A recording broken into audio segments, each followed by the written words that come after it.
I think that, yeah, over time, AI will make jobs kind of pointless. Probably the last job that will remain will be writing AI software, and then eventually the AI will just write its own software. So, I don't know, I suppose I would recommend studying engineering, physics, that kind of thing, or working on something where people just want to interact with other people. And people enjoy fundamentally interacting with other people.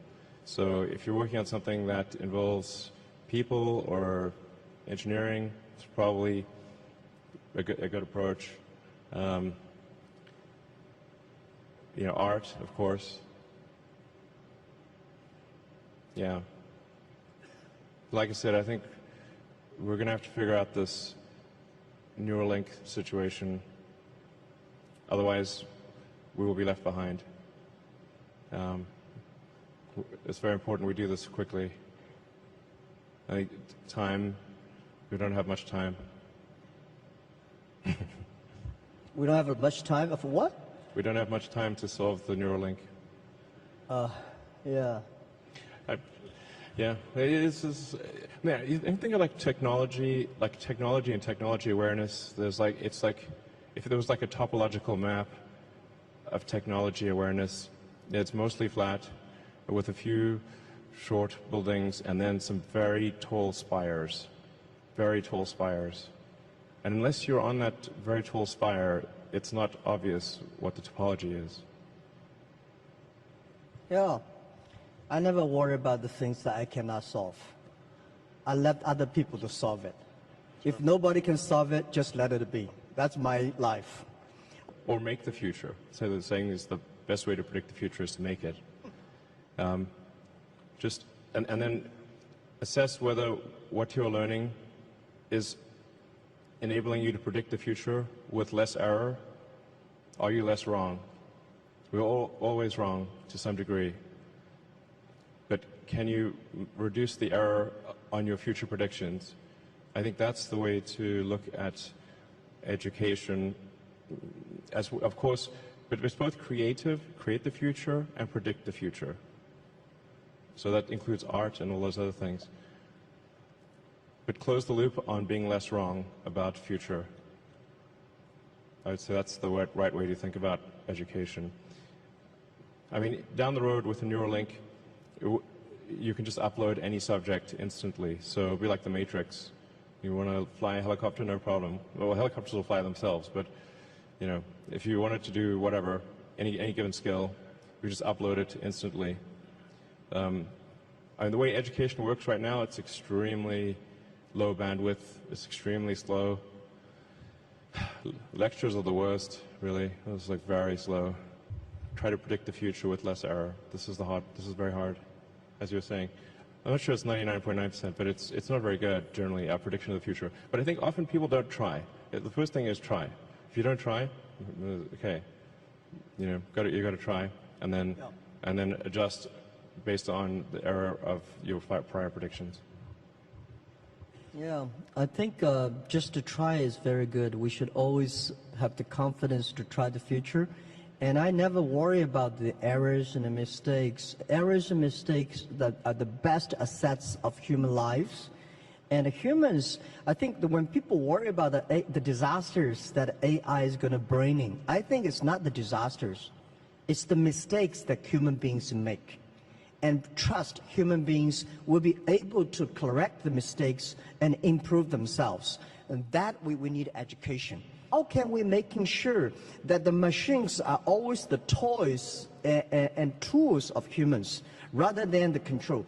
So I never, in my life, and especially last 2 years when people talk about AI, say human being will be controlled by machines, I never think about that. I think it's impossible, right? It's impossible because human beings, they are different. Machines are invented by human beings. And according to the science, right, humans can never create another animal that is smarter than humans. Especially when you have so many smart people, it's impossible to make another smart people. I very much disagree with that. Okay. Yeah. That's good. Yeah. I mean, the first thing we should assume is that we are very dumb, and we can definitely make things smarter than ourselves. I mean, there didn't used to be humans, right? So our early civilization was very primitive. We didn't have any technology really. We're just like running around, you know, trying to not get eaten or trying to survive a winter. Now we have like heating and we grow food. This is all new stuff.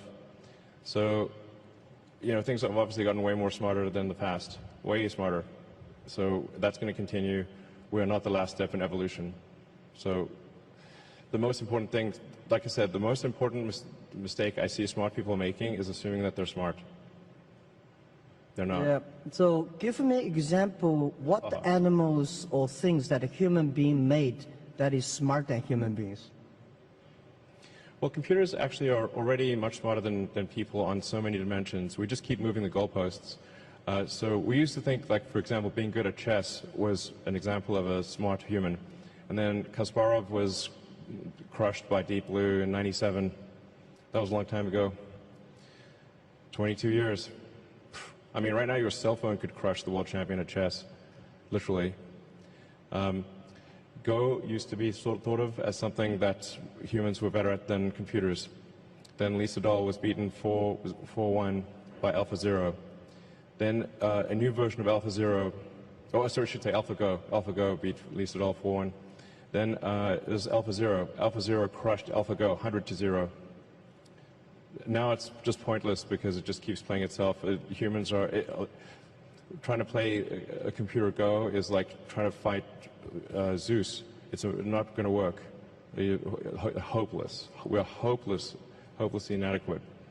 In terms of rendering, basically, there's just a smaller and smaller corner of intellectual pursuits that humans are better than computers, and that every year it gets smaller and smaller, and soon we will be far, far surpassed in every single way, guaranteed.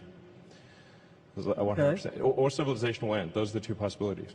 Okay. Yeah, my view is that computer may be clever, but human beings are much smarter. Yeah, definitely not. Clever is very academic, is knowledge-driven. Smarter is experience-driven. Computer is smart, is clever, but it's human being. We invented a computer. I never see a computer invented a human being. This is my first point. Second point is that about a Go play chess. It's stupid to compete with a computer on play Go. Just like 100 years ago, when human beings created cars, so human beings said, I can run faster than a car. It's impossible. It's only stupid people to compete with a car who run faster. Go is designed for human to play with human, right? The chess is designed for human to human. Why should a human to fight against a computer? So I never ever play chess or Go with computer. I'll be happy to see two computers fight each other. I'm not interested in play Go with chess. So I told those guys, they are very sad. So, computer will be smarter than human beings because computer can play chess better. I think you are stupid to compete with that. Don't do that. So we always do things we are good at. Sure. Okay. Well, what would be an example of something that humans are better than a computer at, and then let's see if that happens.